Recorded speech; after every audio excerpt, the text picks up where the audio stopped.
ओम शांति। ये बाबा की 30 तारीख की साकार वाणी है। सार है मुरली का। मीठे बच्चे, दुख हरता सुख करता एक बाप है, वही तुम्हारे सब दुख दूर करते हैं। मनुष्य किसी के दुख दूर कर नहीं सकते।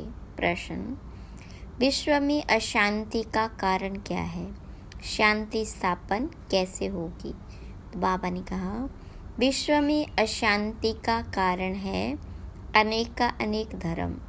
कलयुग के अंत में जब अनेकता है तब अशांति है।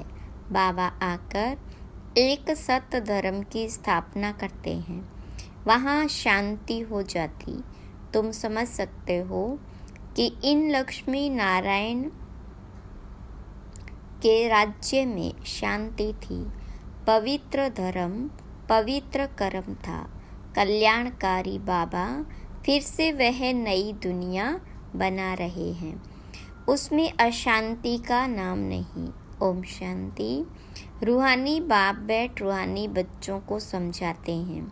रूहानी बाप को ही ज्ञान का सागर कहा जाता है। यह तो बच्चों को समझाया है। बॉम्बे में भी बहुत सोशल वर्कर है, उनकी मीटिंग होती रहती है। बॉम्बे में खास जहाँ मीटिंग करते हैं उसका नाम है भारतीय विद्या भवन। अब विद्या होती है दो प्रकार की। एक है जिस्मानी विद्या जो स्कूलों कॉलेजों में दी जाती है, अब उसको विद्या भवन कहते हैं। जरूर वहाँ कोई दूसरी चीज़ है। अब विद्या किसको कहा जाता है यह तो मनुष्य जानते ही नहीं। यह तो रूहानी विद्या भवन होना चाहिए। विद्या ज्ञान को कहा जाता है। परमपिता परमात्मा ही ज्ञान सागर है। श्री कृष्ण को ज्ञान का सागर नहीं कहेंगे। शिव बाबा की महिमा अलग, श्री कृष्ण की महिमा अलग है। भारतवासी मूंझ पड़े हैं। गीता का भगवान श्री कृष्ण को समझ बैठे तो विद्या भवन आदि खोलते रहते, समझते कुछ भी नहीं।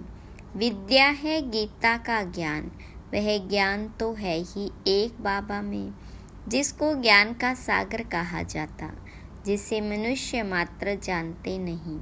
भारतवासियों का धर्मशास्त्र तो वास्तव में है ही एक सर्वशास्त्रमयी शिरोमणि भगवत गीता। अब भगवान किसको कहा जाए वह भी इस समय भारतवासी समझते नहीं। या तो श्री कृष्ण को कह देते हैं, या राम को, या अपने को ही परमात्मा कह देते। अब तो समय भी तमो प्रधान है, रावण राज्य है ना। तुम बच्चे जब किसको समझाते हो तो बोलो शिव भगवानुवाच। पहले तो यह समझे कि ज्ञान सागर एक ही परम पिता परमात्मा है, जिसका नाम है शिव। शिवरात्रि भी मनाते हैं, परंतु किसको भी समझ में नहीं आता है। जरूर शिव आया हुआ है तब तो रात्रि मनाते। शिव कौन है यह भी नहीं जानते। बाबा कहते भगवान तो सबका एक ही है, सब आत्माएं भाई भाई है। आत्माओं का बाप एक ही परम पिता परमात्मा है, उनको ही ज्ञान सागर कहेंगे। देवताओं में यह ज्ञान है नहीं। कौन सा ज्ञान? रचयिता और रचना के आदि मध्य अंत का ज्ञान कोई मनुष्य मात्र में नहीं है। कहते भी हैं प्राचीन ऋषि मुनि नहीं जानते थे, प्राचीन का भी धर्म नहीं जानते। सतयुग त्रेता हुआ प्राचीन, सतयुग है नई दुनिया, वहाँ तो ऋषि मुनि थे ही नहीं। यह ऋषि मुनि आदि सब बाद में आए, वह भी इस ज्ञान को नहीं जानते। नेति नेति कह देते, वही जानते नहीं। तो भारतवासी जो अभी तमोगुणी हो गए हैं वह कैसे जान सकते? इस समय साइंस का घमंड भी कितना है। इस साइंस द्वारा समझते हैं भारत स्वर्ग बन गया। इसको माया का पोंप कहा जाता। फॉल ऑफ पोंप का एक नाटक भी है, कहते भी कि इस समय भारत का पतन है, सतयुग में उत्थान है। अब पतन है, यह कोई स्वर्ग थोड़े ही है, यह तो माया का पोंप मानी शो है। इनको खत्म होना ही है। मनुष्य समझते हैं विमान है, बड़े बड़े महल, बिजलियाँ, यही स्वर्ग है। कोई मरता है तो भी कहते स्वर्गवासी हुआ। इससे भी समझते नहीं कि स्वर्ग गया तो जरूर स्वर्ग कोई और है ना। यह तो रावण का पोंप है, बेहद का बाप स्वर्ग की स्थापना कर रहे।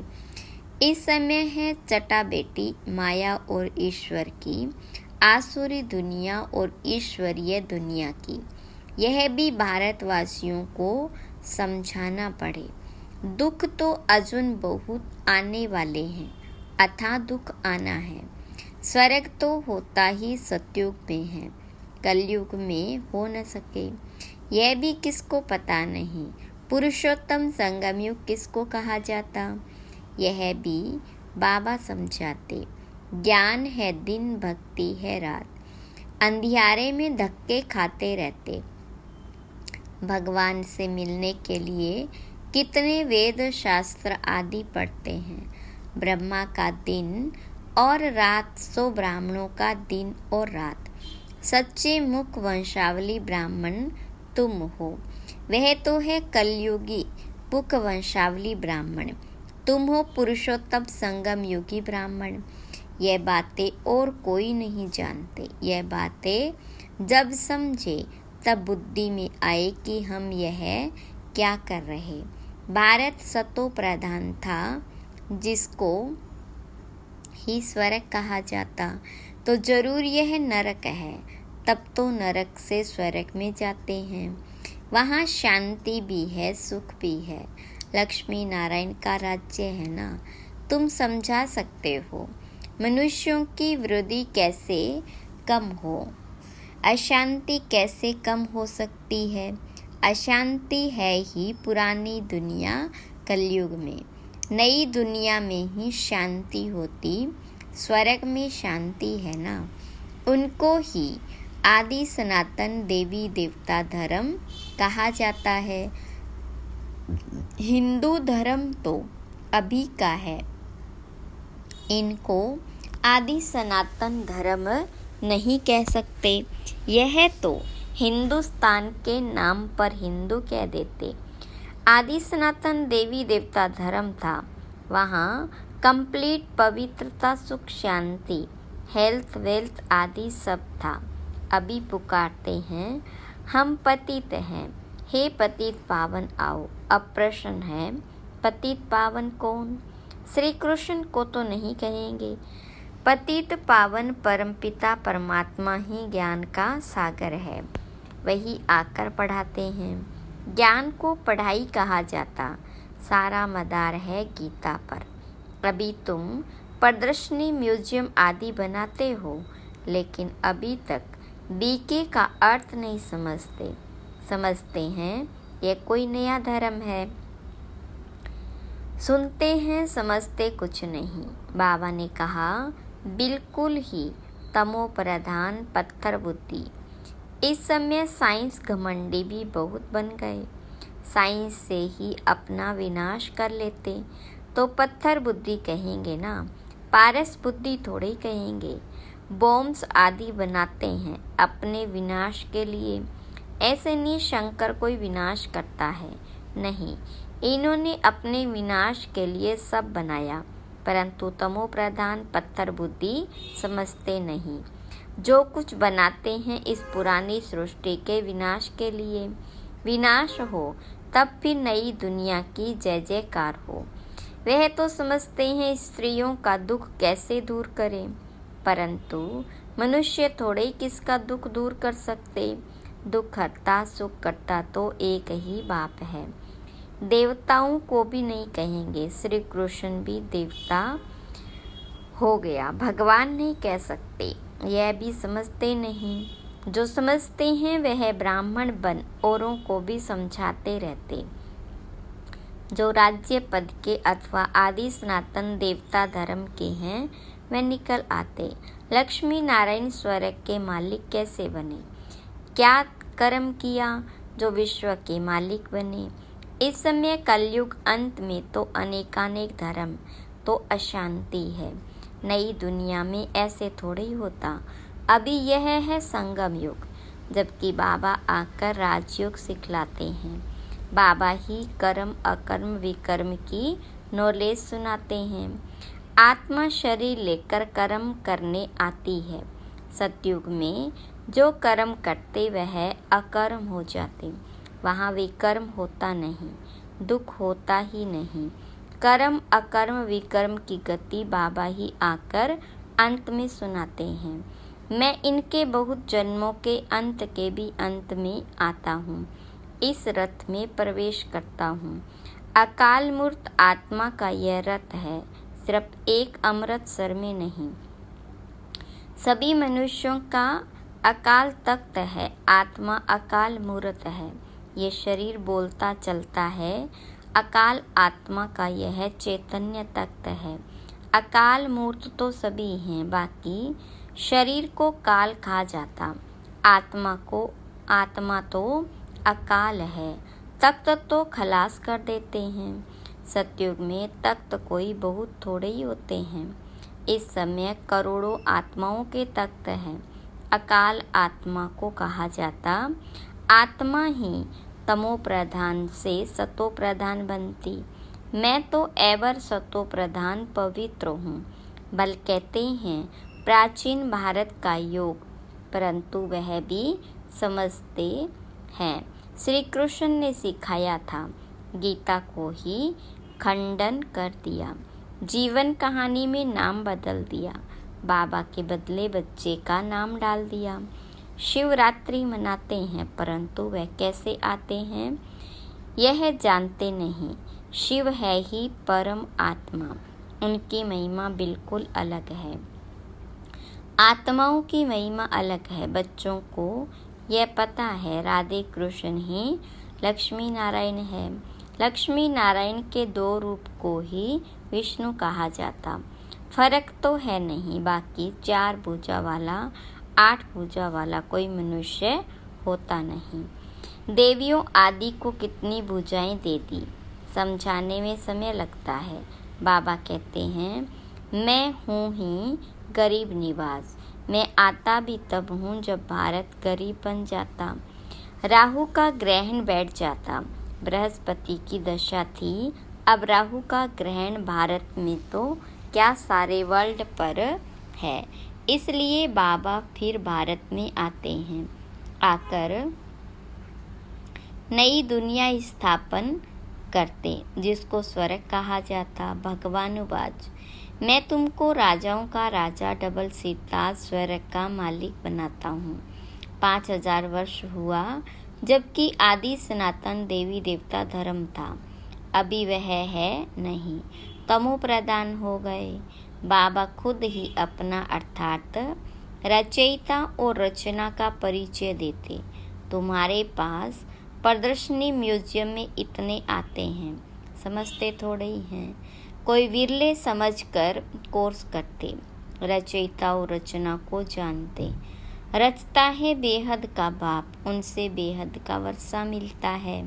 यह नॉलेज बाबा ही देते, फिर राजाई मिल जाती, तो वहाँ नॉलेज की दरकार नहीं।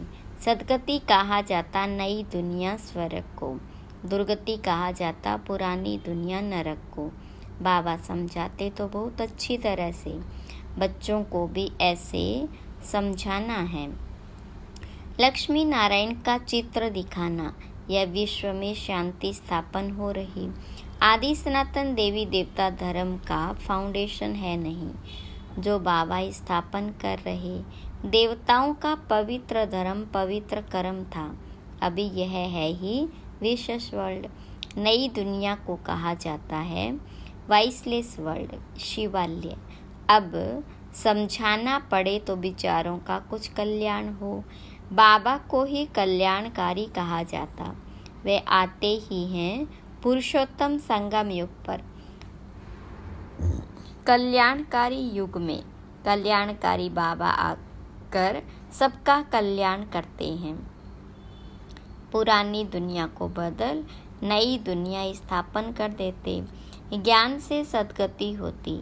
इस पर रोज टाइम लेकर समझा सकते हो। बोलो, रचता और रचना के आदि मध्य अंत को हम ही जानते हैं। यह गीता का एपिसोड चल रहा जिसमें भगवान ने आकर राजयोग सिखाया है, डबल सिरताज बनाया है। यह लक्ष्मी नारायण भी राजयोग से यह बने। इस पुरुषोत्तम संगम युग पर बाबा से राजयोग सीखते हैं। बाबा हर बात कितना सहज समझाते हैं। अच्छा, मीठे मीठे सीखी लते बच्चों प्रति माता पिता बाप दादा का याद प्यार और गुड मॉर्निंग। रूहानी बाप की रूहानी बच्चों को नमस्ते। रूहानी बच्चों की रूहानी बाप दादा को याद प्यार गुड मॉर्निंग और नमस्ते। धारणा के लिए मुख्य सार। पहली पॉइंट, राजयोग की पढ़ाई सोर्स ऑफ इनकम है, क्योंकि इससे ही हम राजाओं का राजा बनते हैं। यह रूहानी पढ़ाई रोज पढ़नी और पढ़ानी है। दूसरी पॉइंट, सदा नशा रहे कि हम ब्राह्मण सच्चे मुख वंशावली हैं। हम कलयुगी रात से निकल दिन में आए। यह है कल्याणकारी पुरुषोत्तम युग। इसमें अपना और सर्व का कल्याण करना है। वरदान, हर श्रेष्ठ संकल्प को कर्म में लाने वाले मास्टर सर्वशक्तिवान भव। विस्तार, मास्टर सर्वशक्तिवान माना संकल्प और कर्म समान हो। अगर संकल्प बहुत श्रेष्ठ हो और कर्म संकल्प प्रमाण न हो तो मास्टर सर्वशक्तिवान नहीं कहेंगे। तो चेक करो, जो श्रेष्ठ संकल्प करते हैं वो कर्म तक आते हैं या नहीं।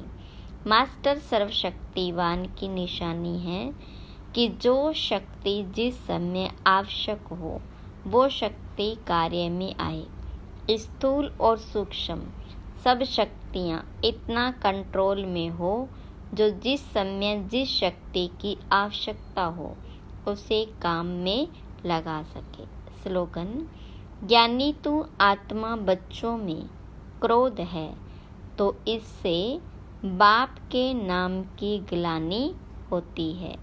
अच्छा, ओम शांति।